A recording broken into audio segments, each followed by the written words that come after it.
My dream early on was to build a world-class Boeing direct aerospace facility. And you could see with space and defense coming, there was just going to be tremendous opportunity for really, really highly skilled manufacturing companies. And so I shifted my focus from sort of just being a job shop to being a very intentional Boeing direct supplier. Automation is the key in any type of business today, with the exception that I would always put above the automation is the team, the people, because the automation doesn't work without the people. Automation is supposed to be the accelerator, if you will, of productivity of the human mind, the human spirit. And so without the super talents that we have here, the automation doesn't run.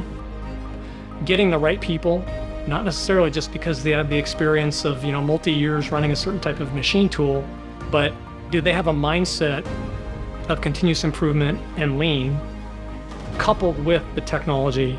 That's a winning formula. The opportunities in manufacturing are staggering for young folks today. The education system is not locked down to the universities anymore. You can now have resources at your fingertips to learn all of these different facets of the manufacturing world and see how amazing it is. I didn't understand this model about discovering my unique ability and then staying in that lane, which means I was really good at, I'll say, math and science and understood those kind of things, not good in communication and education in the traditional sense.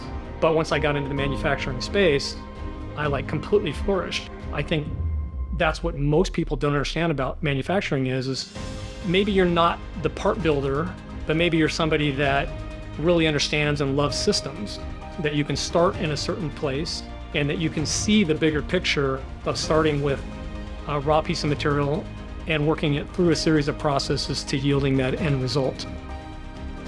I'm working on finding and developing solutions for founders, because I think if we can get the founders to understand what they really have a hold of in this manufacturing space, and we can help them get themselves out of their own way, much like I had mentors help me, I think we can build incredibly successful manufacturing companies and accelerate reshoring manufacturing to the United States.